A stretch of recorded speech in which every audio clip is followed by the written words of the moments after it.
नमस्कार मित्रांनो, तुमचं स्वागत आहे इतिहास क्रांतीवरांचा या सिरीजमध्ये.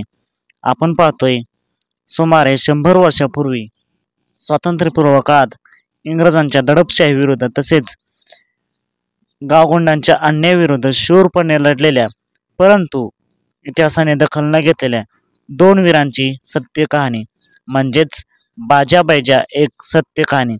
यामध्ये आपण भाग 1 ते 12 भाग बघितलेत तर नक्कीच प्लेलिस्टमध्ये जाऊन तुम्ही पाहू शकता.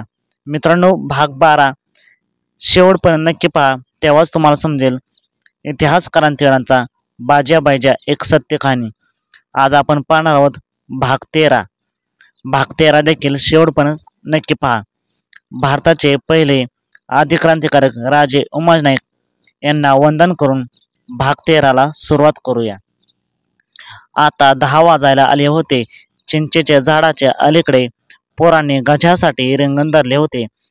रिंगणात ढोल्याने डिबांगच्या तालावर सूर धरून पोरांना खेळविण्यास सुरुवात केली. ढोलाच्या व पितळी झांजेच्या आवाजाने सारा माळ दणाणून सोडला होता. कुकुडवाडच्या गुरुवाला शिंग वाजवण्यास वाडीकरांनी बोलावून घेतले होते. अधूनमधून गुरुवाच्या शिंगाचा आवाज लांबपर्यंत ऐकू येत होता. महादू शेळके वाडीचा कारभारी होता. तो बैलाचा व्यापार करीत होता. त्याच्या घरी गोठ्यात विक्रीसाठी 10 ते 12 बैल बांधलेले असत. तो नागोबाच्या यात्रेत बैल नेऊन हेड्याचा धंदा करीत होता. त्याला गावठी पिण्याचा नाद असल्याने तो नेहमी टाकूनच फिरत होता. आता सुद्धा महादू शेळके ज्योतिबाच्या देवाच्या चौतऱ्यावर यात्रेची तयारी करीत बघत बसला होता. अंगात फिक्कट निळ्या रंगाचा कोट, डोक्यावर कोशा पटका व अंगात पांढरा सदरा घातला होता. पांढरे शुभ्र करवतकाठी धोतरच नेसला होता. त्याच्या खिशातली पानाची चंचीची गुंडाळी सोडत त्याने पिशवीतील पानं काढून व चंचीच्या टोकाला लांब दोरीने बांधलेल्या पंढरपुरी अडके त्याने चंचीतली सुपारी काढून कातरून तोंडात टाकून तो पानाला चुना लावत बसला होता. अजून देवाच्या भाकणुकीला वेळ होता. आत्ताशी 11 वाजायला आले होते. त्याने पानाचा विडा करून तोंडात कोंबला व चंचीतली तंबाखू काढून डाव्या हातावर चोळत तोंडात टाकली. पान चघळत तो कुकुडवाडच्या दिशेने बघत कोणाची तरी वाट पाहत होता. कुकुडवाडहून वाडीत जाण्याचा रस्ता ज्योतिबाच्या देवळाकडून जात होता.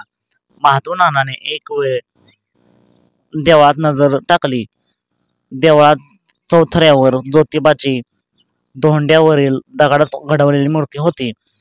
तिला पुजाऱ्याने रेशमी पोशाख घालून डोक्यावर गुंडाळलेला फेटा ठेवला होता. वाडीचा बिरू पुकळे देवाचा पुजारी होता. त्याने धूपदाणी पेटून उदाचा धूर सगळ्या देवळात सोडला होता.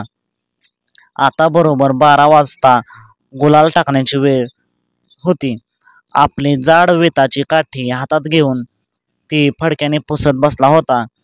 महादू नानाने देवळातील नजर काढून समोर कुकुडवाडच्या दिशेने डोके उंचावून पाहिले. कुकुडवाडच्या रस्त्याने त्याला बाळू कोतवाल ओढ्याच्या पलीकडील टेकडीवर एकटाच वाडीकडे येताना दिसला. बाळूने आडवी कुऱ्हाड खांद्यावर धरली होती. नेहमीप्रमाणे त्याच्या काखेत खाकी पिशवी होती व त्यात काय आहे हे महादू नानाला चांगलेच माहीत होते. बाळू कोतवाल आता ओढा ओलांडून देवळाजवळ आला व त्याने ज्योतिबाच्या देवळाच्या पायरीवर बसकन ठोकली.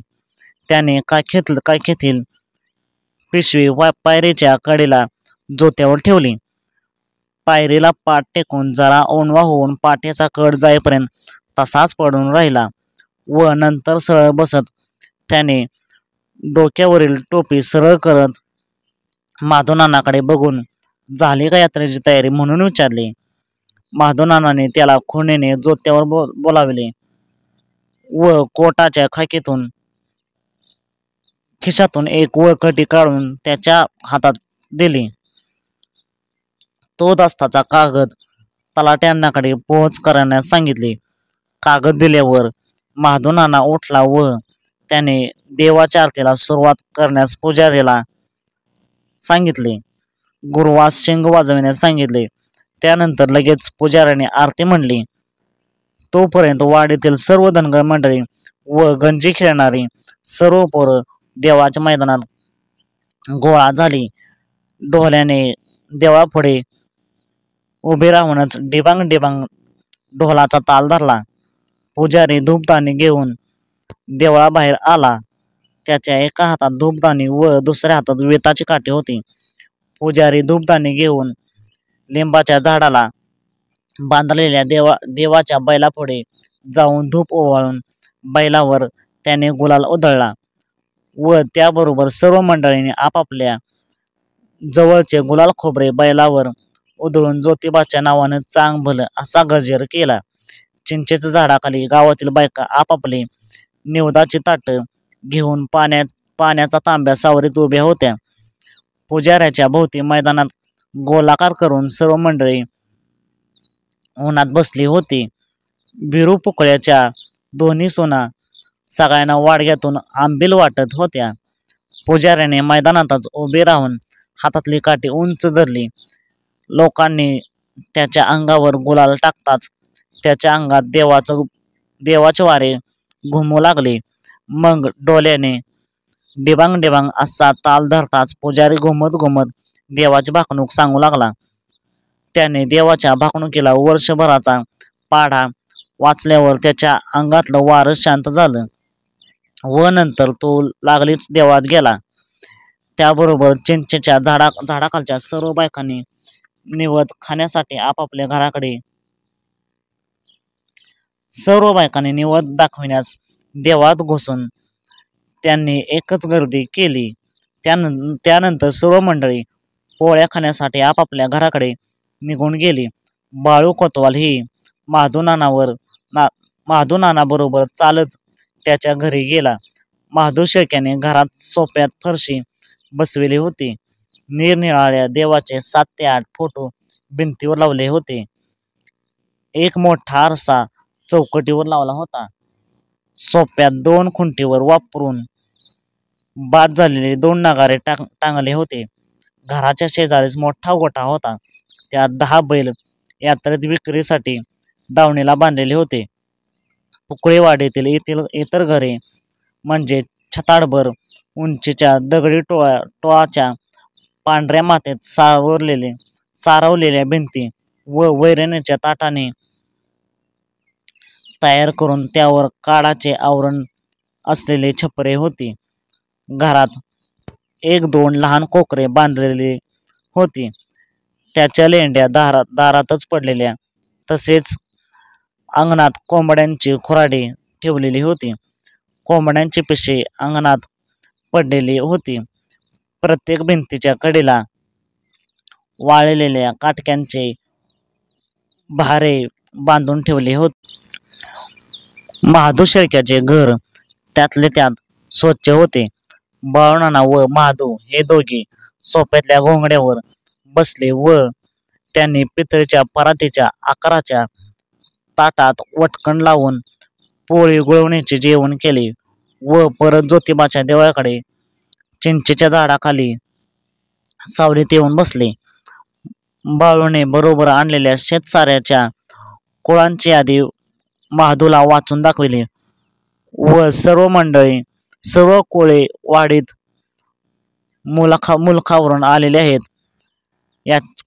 आहेत काय याची खातरजमा केली व जरा वेळ महादू नानाने तिथेच सोडून बाळू कोतवाल वाडीतील कुळांकडून वसुली करण्यासाठी प्रत्येक कुळाकडे जाऊन यादीप्रमाणे वसुली करण्याचे काम करू लागला. मित्रांनो, हा होता भाग 13. उद्या आपण पाहणार आहोत भाग 14. आपण पाहतोय इतिहास क्रांतीवीरांचा बाजा बैजा एक सत्य कहाणी. मित्रांनो, आपला इतिहास जगापर्यंत पोहोचवण्यासाठी प्लेलिस्ट जास्तीत जास्त शेअर करा. भाग 13 शेवटपर्यंत पाहिला असेल तर भाग 13 देखील जास्तीत जास्त शेअर करा आणि इतिहास क्रांतीवीरांचा बाजा बाजा एक सत्य कहाणी असाच पाहत चला. चला तर मग भेटूया पुन्हा एकदा एका नवीन व्हिडिओमध्ये एका नवीन भागासह. इतिहास क्रांतीवीरांचा बाजा बाजा एक सत्य कहाणी.